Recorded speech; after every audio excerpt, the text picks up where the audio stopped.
बुधवार को तमिलनाडु के कुन्नूर में हुए हेलीकॉप्टर हादसे में देश के पहले सीडीएस जनरल बिपिन रावत, उनकी पत्नी मधुलिका रावत और सेना के 11 अन्य जवानों की मौत हो गई। इस MI-17 हेलीकॉप्टर के पायलट भारतीय वायुसेना IAF के विंग कमांडर पृथ्वी सिंह चौहान थे, जो कि न्यू आगरा क्षेत्र के ही निवासी थे। हालांकि भारतीय वायुसेना की तरफ से अभी तक उनके पारिवारिक जनों को आधिकारिक सूचना नहीं मिली है, लेकिन पृथ्वी की पत्नी ने इस दुखद सूचना की पुष्टि की है। बताते चलें कि wing commander Prithvi Singh Chauhan Indian Air Force की 109 हेलीकॉप्टर यूनिट के कमांडिंग अधिकारी थे। 22 जून 2002 को वायुसेना में शामिल हुए थे और 2015 में उन्हें विंग कमांडर बनाया गया था। पृथ्वी सिंह चौहान एक अनुभवी पायलट थे और उन्हें इस हेलीकॉप्टर को उड़ाने का अच्छा खासा अनुभव था। बताया जाता है कि पृथ्वी सिंह सबसे अच्छे पायलटों में से एक थे। पृथ्वी सिंह चौहान के निधन की जानकारी पर न्यू आगरा क्षेत्र के सरन नगर में उनके घर पर भीड़ एकत्रित हो गई। उनके पिता सुरेंद्र सिंह 42 वर्ष ने बताया कि पृथ्वी उनके इकलौते बेटे थे। पिता ने जानकारी दी कि अभी तक उनके पास सेना की तरफ से कोई जानकारी नहीं आई है, लेकिन मुंबई से उनकी बड़ी बेटी शकुंतला ने बहू कामिनी को फोन किया था। पृथ्वी सिंह का विवाह वर्ष 2007 में हुआ था। उनके 2 बच्चे हैं, जिनमें एक बेटी आराध्या 12 वर्ष और बेटा अविराज 9 वर्ष का है। वहीं इस हादसे में जिंदा बचा एकमात्र आदमी ग्रुप कैप्टन वरुण सिंह है। वह बुरी तरीके से झुलसे हुए हैं। उनका DSSC में डायरेक्टिंग स्टाफ वेलिंगटन के सैन्य अस्पताल में उपचार किया जा रहा है। सभी चिकित्सक उनकी हालत पर नजर बनाए हुए हैं। वायुसेना के अधिकारियों ने कहा कि इस हादसे में ग्रुप कैप्टन सिंह का बचना किसी चमत्कार से कम नहीं है। उनको बचाने का हर संभव प्रयास किया जा रहा है। मेरा बेटा, ओ मेरा बेटा, मेरा बेटा।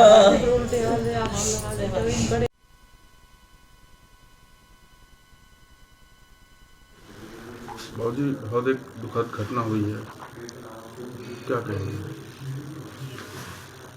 क्या है, जो ईश्वर को मंजूर जो होना था वो हो गया। अब इसके लिए क्या है, क्या कह सकते हैं हम। आपको कैसे पता लगा? हाँ, तो टीवी में ही देखते रहे, उसी से ये थोड़ा सा जानकारी हुई।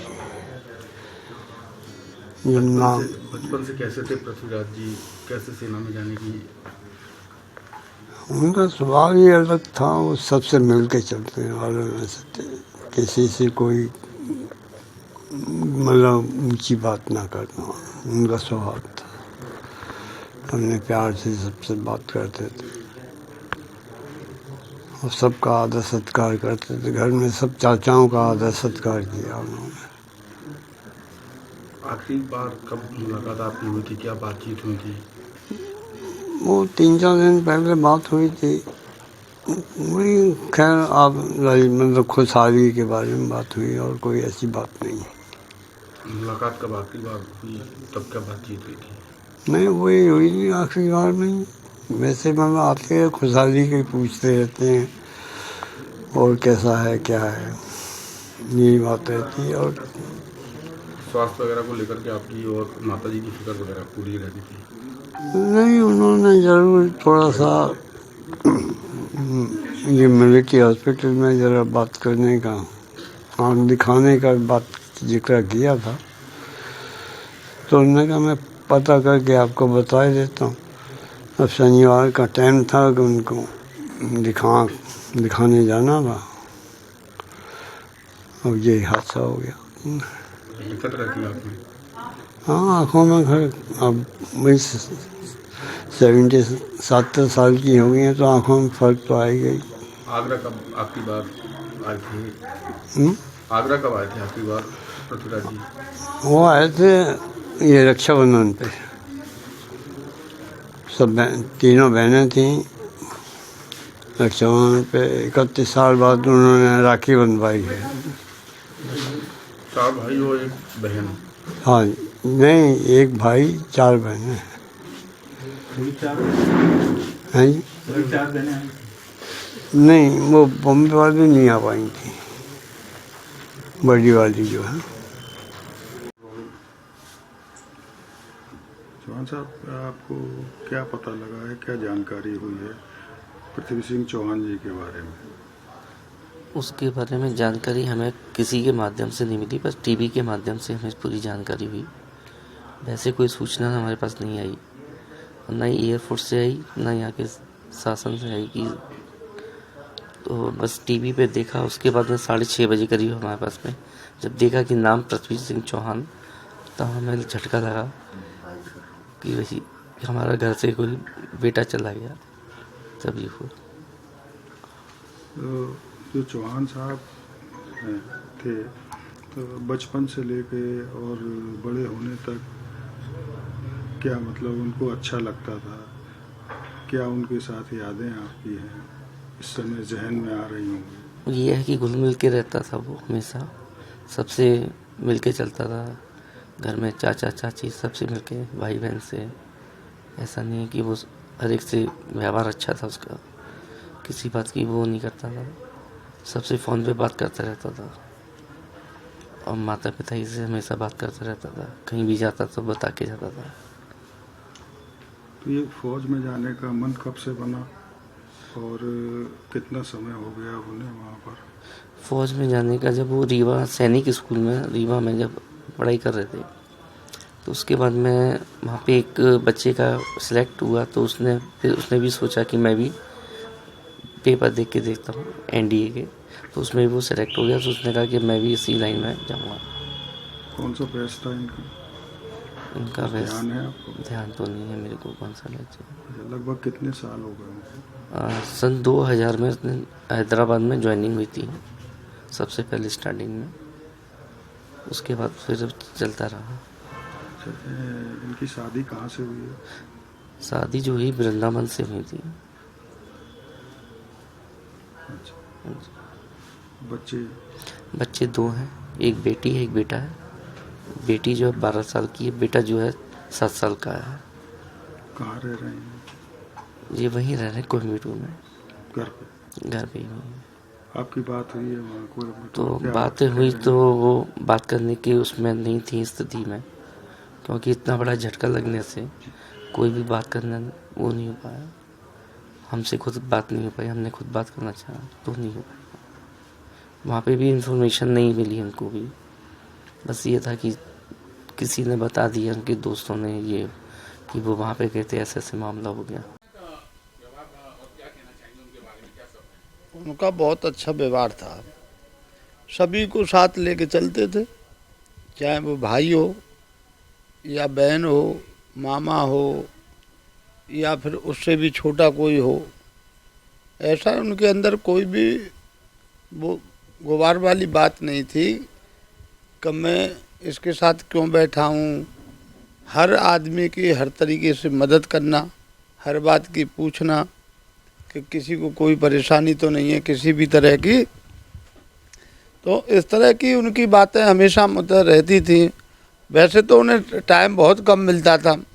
अभी रक्षाबंधन पे ही मेरी बैठ के बात हुई उनसे, तो बड़े खुश मिजाज थे और लड़े तो वो थे ही नहीं। मेरे साथ तो हमेशा रहे। मैंने तो गोदी में खिलाया, मैं साइकिल पे पढ़ाने ले जाता था, मतलब जो है लेके आता था। तो इस तरीके का व्यवहार रहा है और पढ़ने में पहले से ही योग्यतम रहे जे। बहुत अच्छी अच्छी बातें बताया करते थे कि अब इस समय में जो हूँ, ये 4 हैं, 4 बहनें हैं और एक भाई है।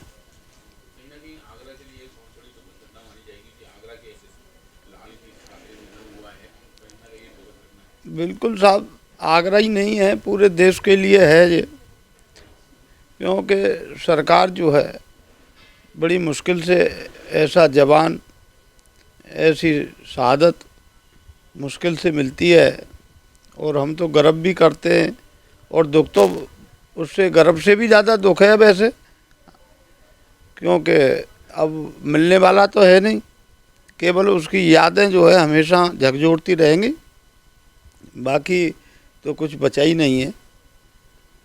अब जो भी सरकार जैसा भी करेगी वो सब मंजूर होगा। अपने घर पे कम से कम इन्फॉर्मेशन तो देनी थी, क्योंकि इन्फॉर्मेशन होती अब टीवी के माध्यम से ही जानकारी हुई है, वैसे तो कोई जानकारी हुई नहीं है।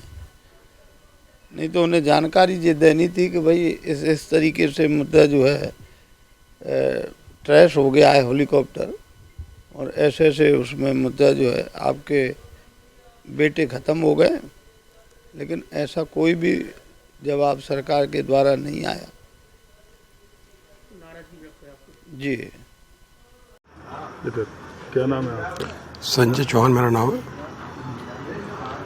ये जो आपको समाचार मिला है, इस परिवार से, चौहान साहब के परिवार से आपका क्या रिश्ता है और क्या समाचार आपको मिला, क्या स्थिति है परिवार? मेरे पास शाम को फ़ोन पहुंचा यशपाल सिंह का। यशपाल सिंह जो पृथ्वी सिंह ख़त्म हुए उनके चाचा हैं। यशपाल सिंह मेरे साथ बचपन से पढ़े हैं और बचपन से मेरा इस परिवार में आना जाना रहा है। तो जब मैं यहाँ आया तो बड़ा गमगीन माहौल है बहुत ज़्यादा, और हम सब लोगों की ईश्वर से प्रार्थना है कि ये खबर झूठी निकले और पारिवारिक स्थिति में दुखों का पहाड़ टूट पड़ा। और पृथ्वी सिंह बहुत ही होनहार लड़का था। चूँकि मैंने बचपन से यहाँ आया हूँ तो वो देश के लिए कुछ करने का जज्बा था। तो बड़ा हम लोग यही ईश्वर से प्रार्थना है कि ये खबर कैसे भी छूटी। इनका इस दुनिया से चले जाना देश के लिए बहुत बड़ी क्षति है। ईश्वर किसी के साथ ऐसा ना करे। ईश्वर इनके परिवार को शक्ति दे। अब इस दुख की घड़ी में से ज़्यादा क्या कह सकते हैं। देश को बहुत बड़ा नुकसान हुआ है। ये आगे भगवान से भी हम दुआ करेंगे आगे ना हो, क्योंकि ऐसे होनहार बच्चे जा रहे हैं, होनहार जवान जा रहे हैं, इनके ऊपर देश की कमान है। इससे ज़्यादा बुरा क्या हो सकता है। मैं फिर उनको श्रद्धांजलि देता हूँ आत्माओं से, दिल से, गहराइयों से, क्योंकि उनके परिवार को शक्ति दे, शक्ति प्रदान दे ईश्वर। आगे तो ईश्वर है। आगरा शहर के लाल पृथ्वीराज चौहान जी शहीद हुए हैं। पूरा शहर हमारा गमगीन है। कोई भी पार्टी के दल के नेता हो, समाज सेवी हो, हमारे युवा हैं, यहाँ पे प्रेरणा स्रोत, यहाँ पे दियालबाग क्षेत्र के रहने वाले इतनी कम उम्र में जिस तरीके से शहीद हुए हैं, एक दुख की लहर पूरे शहर में फैल गई है। उसी की भरपाई तो कोई नहीं कर सकता, लेकिन आके उनके पिताजी के साथ बैठ के उनके गम को बांटने का काम सभी लोग कर रहे हैं। क्या इस तरह की जांच होनी चाहिए अगर जो हादसा हुआ उसको देखते हुए? अब ये तो इनका अपना फोर्स का मसला है, ये क्या करते हैं। हम तो अपने दुख में शामिल होने आए हैं, उनके परिवार के बीच में बैठने आए हैं, उनके दुख को बांटने आए हैं। यही ऊपर वाले से कामना करते हैं ईश्वर से कि ऊपर वाला इनको सब्र दे, इस दुख की घड़ी को बर्दाश्त करने की इनको ताकत दे। महंगी बिजली बिल की समस्या से छुटकारा पाइए, सोलर सिस्टम लगाइए। जी हां, आपके लिए बेहद आसान हुआ सोलर सिस्टम लगवाना। संपर्क करें Amity electronics corporation, Krishna Nagar, Mathura. जैसा कि मैंने आपको बताया कि भाई इसका ROI 25% है, यानी 25% का रिटर्न है। इसके हिसाब से देखा जाए तो जो लागत आप लगा रहे हैं वो लागत आपकी 4 साल में निकल आएगी।